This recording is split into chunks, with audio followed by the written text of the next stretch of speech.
We want to use the IS-LM-UIP diagram to show the effects of a decrease in foreign output on domestic equilibrium output and the exchange rate. So let's start off with initial equilibrium A. So let's depict this initial equilibrium in our IS-LM-UIP figure, right? So in our IS-LM-UIP diagram, on the left-hand side, we plot the IS-LM graph, and on the right-hand side, we have a UIP diagram. So here on the vertical axis, we have domestic interest rate I and domestic output Y. Here again, we have domestic interest rate I, and we have exchange rate E. Right, we have a downward sloping IS curve.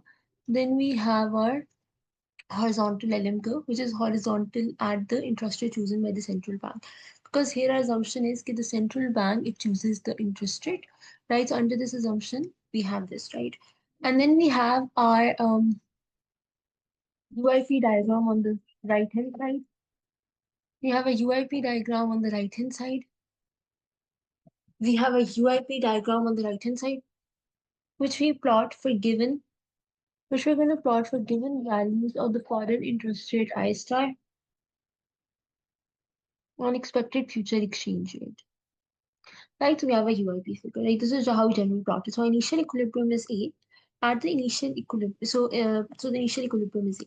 Now we know okay, the equilibrium interest rate and equilibrium domestic interest rate and domestic output is given by the intersection of the IS-LM figure, which is at this A point A. So this is IA and this is YA. So this is how we shown our initial equilibrium, right? Equilibrium interest rate and output is given by the intersection of the IS-LM curves. And then from the UIP diagram, for given values of the foreign interest rate and expected future exchange rate, we can find the equilibrium exchange rate for a given equilibrium interest rate in the IS-LM diagram. In the IS-LM diagram, we know the equilibrium interest rate is IA. For this equilibrium interest rate, given foreign interest rate and expected future exchange rate, we know the equilibrium exchange rate from the UIP figure would be EA, right? So this is our initial equilibrium A. Right, so now what happens is there's a decrease in foreign output Y star. As a result of this, what happens is exports go down and imports are unchanged. Exports go down because exports are a function of foreign output and the exchange rate. Imports are a function of domestic output and the exchange rate. So exports go down, imports are unchanged. So net exports, which is exports minus imports, right? So net exports are exports minus imports. So as a result of this, net exports also go down, right?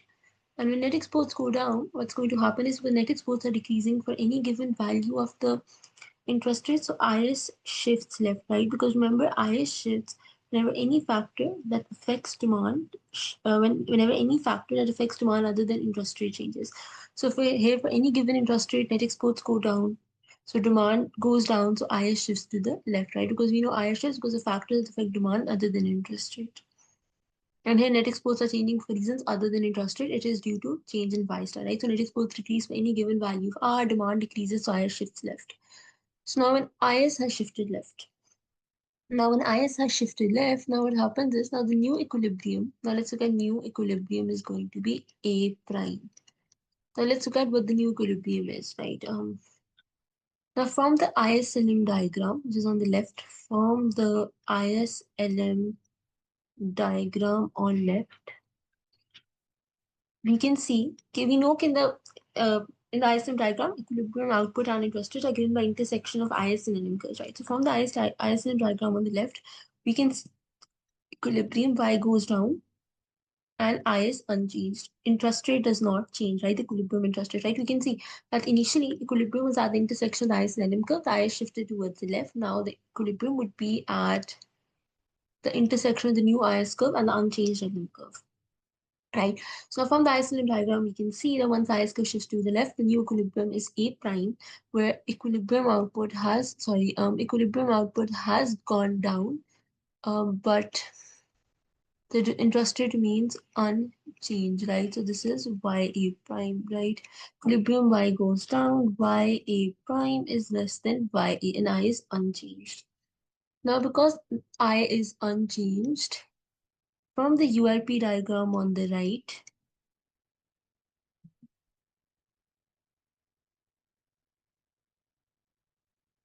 we can see E is unchanged, right? Right? Because see, we said now for given values of the foreign interest rate and the expected future exchange rate. For a given equilibrium interest rate in the IS-LM diagram, we can find the equilibrium exchange rate, right? So we have so I star and expected future exchange rate haven't changed. The equilibrium interest rate in IS-LM model hasn't changed, so the equilibrium exchange rate won't change, right? We're still finding the equilibrium exchange rate for IA in the IS-LM diagram, right? So we're still finding the equilibrium exchange rate for the same equilibrium interest rate in the IS-LM model, right? So this is still A prime, right? The idea is that given that the interest rate is controlled by the central bank and does not change, like we're assuming, right? Interest rate is controlled by the central bank because we're assuming that it's controlled by the central bank and it's horizontal at the central bank's chosen interest rate. Given that the interest rate is controlled by the central bank and does not change, E does not change and does not change because the equilibrium interest rate in IS-LM model has not changed, does not change. E also does not change. E does not change for given I star, right?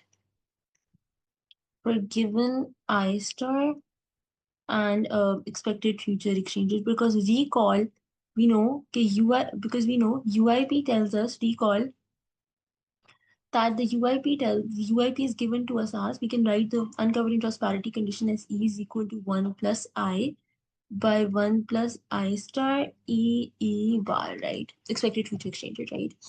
So over here, we know okay, we have given values of I star and expected future exchange rate, they're not changing.